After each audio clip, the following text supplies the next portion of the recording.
it's wonderful for me to be able to just kind of see the work that we've all put into it and see it accepted and loved by so many. So I'm truly thankful. I'm excited for everybody to see it, and we can now really kind of explore as actors what we just did, because sometimes you don't even know until you see it. It's such an iconic character, and I'm just so lucky to be a part to reinvent this, again, iconic character for the world and the new generations. I'm excited for everyone to see the movie.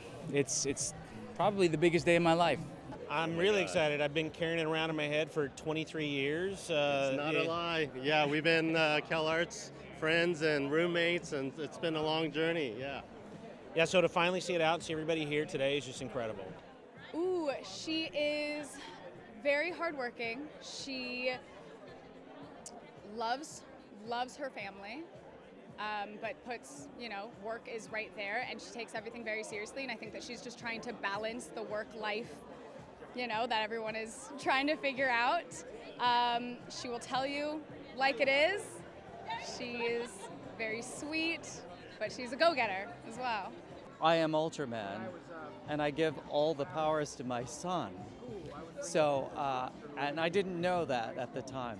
I get to play two characters. I play Emiko Sato, who is the mother of Kenji Sato, the all-around, baseball superhero, and Hunting Tigers fan. But also I play Mina, who is Kenji Sato's artificial intelligence assistant.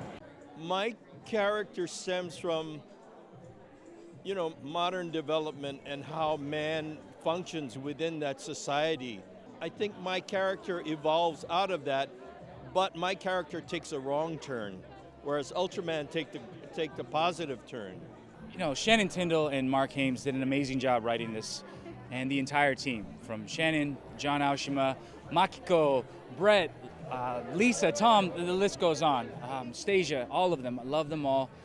Being able to work with them and collaborate with them and bring my thoughts, my ideas into what Ultraman, Ken Sato, who he was, and then having their ideas and collaborating and creating this fun character, this cocky yet charismatic and still heartfelt character to me, again, that's the best part. That was the most fun. You go into the studio 1 week, and then months later you go back, and I got very lucky that I got to do a lot of my scenes with Christopher in the room, which doesn't normally happen. So getting to learn from him as well was really great.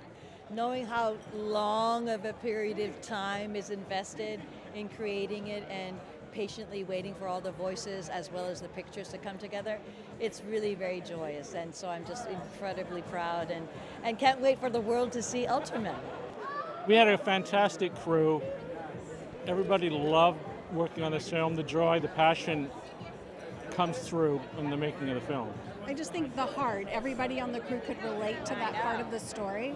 It was why I agreed to be part of it, because when they first said Ultraman, I thought, I don't know superheroes, but once I heard the story and once Tom and Shannon and I talked about the experience we wanted the crew to have, I felt like we were aligned, and that makes all the difference. I mean, it's an Ultraman film, but it's a film about family. Yeah. It's always been that. It's been that way for 20 some odd years. Very excited, particularly of the nature of the film itself, it being from Japan initially, and then being transferred to America. And for the first time, it's done in English and being dubbed in Japanese, which is kind of like, different. So I was introduced to the character when I was about 5, but the film began as an original idea inspired by Ultraman, so I didn't think I could ever actually get the rights to it, but thanks to Netflix and the folks at Tsuburaya, we were able to. But the charm of the original show, the imagination of the original show, and this theme of balance that runs through it, and the connection to family, and the legacy of the character. The character's been around for 60 years, so we had a big responsibility to deliver it, but a bigger responsibility to hopefully tell a story that meant something in an emotional way to families. When I was a kid in Japan, I would see Ultraman on television at my grandparents' place, and we would go to the Omatsuri.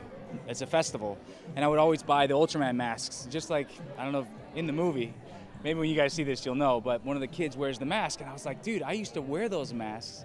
And to think that, the hero I always wanted to become, here I am today, sharing it with the world. We knew about it in terms of legend and whenever it would come up on PBS. And then we became real fans because I think it's where really representation matters. We saw superheroes who looked like me, and it was like, hey, I could be super powerful too. So that was, that's growing up, and I think that's what it was so embraced by, so many fans around the world. I think when I really got what Ultraman was when we were in Tokyo meeting with Ando-san at Tsuburaya, and although he didn't speak English, when he talked about the character, the passion was there, and it was just, that was when I got what we were making. I didn't know Ultraman, I knew it as Ultraman. And I was a child and I grew up in Hawaii, and it was very popular in Hawaii. I hope families will hug their kids a little bit tighter when they watch it, and the same, because that's what we want to share, is that connection, that love, and that even though you have disagreements, even though there's distance, that you can heal wounds if you're willing to talk and communicate. Well, I think the big surprise of Ultraman is just how emotional, how beautiful of an action film it is. It's really about family, and it's a multi-generational story and a multicultural story. It was a dream, and it was really fascinating. Usually we get brought in pretty late as post-production, and this I started working on in 2020 at the beginning of the pandemic, and I had written a lot of the score in 2021, which just gave us so much time to experiment and to work together as a team. Life is always going to throw a curveball, and you just got to get back up and keep going and hope that, your family and everyone is there to support you and help you and lean on the people that you love. I ended up sacrificing the family for the greater good, and now I had to figure out how to compensate, to get my son back to me, have the relationship back again. We have the focus on Ultraman, but we get to know what makes Ultraman so special. And it's the collection of people, of beings, of life situations that make him who he is, with all his flaws, but that he learns from every mistake that he commits. But it's with joy, it's with laughter, and it's with a sense of humility and hubris, all done with a sense of humor. That we make choices in our life, and that we have to not be passive, but we have to make an effort for some kind of change, and it must be on a positive basis. I think there's heroism in parents and family.